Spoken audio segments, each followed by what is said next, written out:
গল্পের শুরুতেই আমরা সিয়নকে দেখতে পাই। সিয়ন শহরের একজন ভালো বিউটি কনসাল্ট। সিয়ন তার পার্লারে যাওয়ার সময় আমাদের বলে একটা সময় ছিল যখন সে মেকআপ সম্বন্ধে কিছুই জানতো না, এমনকি কোনো স্টাইলও করতে পারতো না। খুব বোকা বোকা হাবভাব ছিল তার। সেই সময় স্কুলের শেষ দিন সিয়ন তার ক্রাশকে প্রপোজ করলে তার ক্রাশ অর্থাৎ হাসুগা, যে কিনা স্কুলের অনেক ফেমাস ছেলে ছিল, সে সিয়নের মতো মেয়েদের পছন্দ করতো না বলে তাকে রিজেক্ট করে দেয়। এরপর থেকেই সিয়ন ধীরে ধীরে নিজেকে বদলাতে শুরু করে, কিন্তু আজ অব্দি সে কারোর সাথে আর প্রেম করতে পারেনি। সিয়ন পার্লারে গেলে সেখানেই তার বেস্ট ফ্রেন্ড সুকি আসে। হাই স্কুলের সময় থেকেই সুকি আর সিয়ন ভালো বন্ধু। সুকি তাকে আজ রাতের একটা পার্টিতে ইনভাইট করে, যেখানে সব সিঙ্গেলরাই মিঙ্গেল হতে যাবে।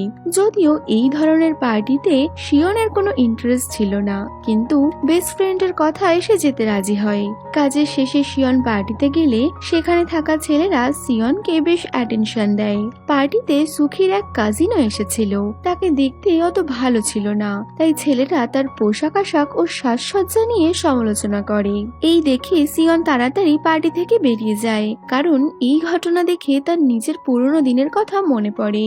সুখী বুঝতে পারে সিয়ন হাসুগার কথা ভেবেই আপসেট হয়ে গেছে, কারণ আজও যখন কেউ কারোর পোশাক আশাক নিয়ে এইরকম ব্যবহার করে তখনই সিয়নের হাসুগার কথা মনে পড়ে। সুখী সিয়নকে বলে 12 বছর পুরনো কথা ভুলে যাও, কিন্তু পুরনো দিনের কথা মনে পড়ায় সিয়ন খুব রেগে গিয়ে কাঁদতে থাকে। সে সুকি আর হাসুগার সাথে থাকা তার একমাত্র ফটোটা বের করে সেটা ছিঁড়ে ফেলার সিদ্ধান্ত নেয়, কারণ সে হাসুগার সেই অপমানের দিনটা ভুলতে চায়। কাঁদতে কাঁদতে সিয়ন ফটোটা ছিঁড়ে ফেলে, আর ঠিক তখনই অদ্ভুত রকম ভাবে টাইম ট্রাভেলের মাধ্যমে সে 12 বছর পূর্বে তার স্কুল লাইফে ফিরে যায়। সিয়ন তো ভীষণ অবাক। প্রথমে সিয়ন ভাবে সে হয়তো কোনো স্বপ্ন দেখছে, কিন্তু পরেও ঘুম থেকে উঠে সিয়ন দেখে সে তখনও 12 বছর পূর্বেই অর্থাৎ 2010 সালে রয়েছে। এমনকি তার মায়ের বয়সও অনেক কমে গেছে। ঘাবড়ে গিয়ে সিয়ন স্কুলে যায়, কিন্তু সে তো আগের মতো স্কুলে যায়নি। সে এখন অনেক ভালোভাবে রেডি হয়ে স্কুলে গেছে, তাই স্কুলের প্রতিটা স্টুডেন্টই তাকে দেখে অবাক। এমনকি হাসুগা, যে কিনা আগে কখনো সিয়নকে পাত্তাই দেয়নি, সেও সিয়নকে অ্যাটেনশন দেয়। সিয়ন দেখে স্কুলের কেউই স্মার্টফোন ইউজ করে না, এমনকি তারা টিকটক ইনস্টাগ্রাম সম্বন্ধেও জানে না। এইসব দেখে ঘাবড়ে গিয়ে সিয়ন দৌড়ে ক্লাস থেকে বেরিয়ে আসে। সে বিভিন্ন জিনিসকে স্পর্শ করে, গন্ধ শুকে, এমনকি খাবার খেয়ে বোঝার চেষ্টা করে দেখে তার কোনো রোগ হলো না তো। কিন্তু সিয়নের সবকিছুই স্বাভাবিক ছিল। এর মধ্যেই সিয়ন পড়ে যাচ্ছিল, তখনই হাসুগা এসে তাকে সামলায়। সিয়ন বুঝতে পারে এটা তার স্বপ্ন নয়, সে বাস্তবেই 12 বছর পূর্বে চলে গেছে।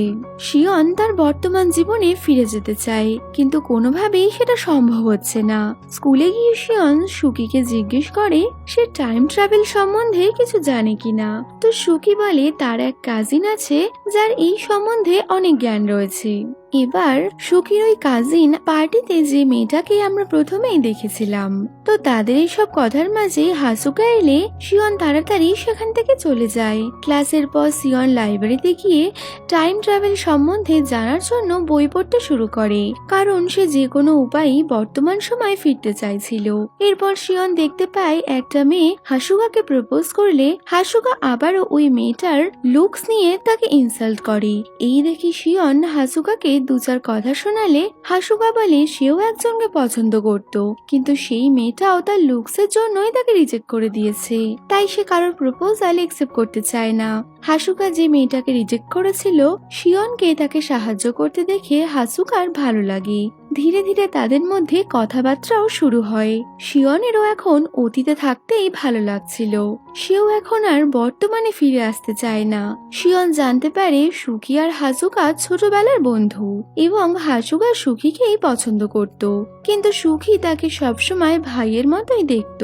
সুকি এরপর তার কাজিনের সাথে দেখা করে তাদের ওই ফটোটা দিয়ে তাকে ম্যাজিক্যাল পাওয়ারের মাধ্যমে হাসুগা আর সিয়নকে কাছাকাছি আনতে বলে, যদিও এই ব্যাপারে সিয়ন কিছুই জানতো না। রাতে বাড়ি ফেরার সময় হাসুগা সিয়নকে বলে তার একজনকে খুব ভালো লাগে। এই শুনে সিয়ন বলে তাহলে তুমি তাকে মনের কথা জানিয়ে দাও। হাসুগা মজা করে সিয়নের কাছে এসে বলে যদি সে আমাকে রিজেক্ট করে দেয় তাহলে কি তুমি আমার খেয়াল রাখবে? হাসুগাকে নিজের এত কাছে দেখে সিয়ন তাড়াতাড়ি সেখান থেকে চলে যায়। স্কুলে সুকি আর হাসুগাকে একসাথে দেখে সিয়ন ভাবে হাসুগা হয়তো এখনো সুকিকেই পছন্দ করে আর সুকিরও হয়তো তাকে ভালো লাগে। তাই সিয়ন ঠিক করে সে কখনোই তাদের মাঝে বাধা হবে না। সিয়ন কোনো কথা না বলেই বাড়ি ফিরে যায়। বাড়ি ফিরলেও সে বর্তমান সময়তে ফিরতে পারে না। পরের দিন তাদের সবাইকে স্কুলের একটা ক্যাম্পেনের জন্য যেতে বলা হয়। তো সিয়ন ক্যাম্পেনে যাওয়ার জন্য শপিং করতে গেলে হাজুকা সেখানে আসে। সিয়ন তাকে এড়ানোর চেষ্টা করলেও সে পারে না। হাজুকা তাকে ড্রেস পছন্দ করে দেয়। এর মধ্যে সুকি আসলে হাজুকা তাড়াতাড়ি সেখান থেকে চলে যায়। সুকি সিয়নকে নিয়ে কফি শপে গেলে সেখানে সুকির বয়ফ্রেন্ড আসে। সুকির বয়ফ্রেন্ডকে দেখে সিয়নের সব ভুল ধারণাই ভেঙে যায়। কিন্তু সুকির বয়ফ্রেন্ড এত ভালো মানুষ ছিল না। সে সুকির সাথে খারাপ আচরণ করলে সিয়ন তাকে জব্দ করে। যেহেতু সিয়ন টাইম ট্রাভেল করে অতীতে এসেছিল, তাই সিয়নের বয়স 19 বছর হলেও তার চিন্তা ভাবনা ছিল একজন প্রাপ্তবয়স্ক মেয়ের মতো। তার এই ম্যাচিওর ব্যাপারটা সুখির খুব ভালো লাগে।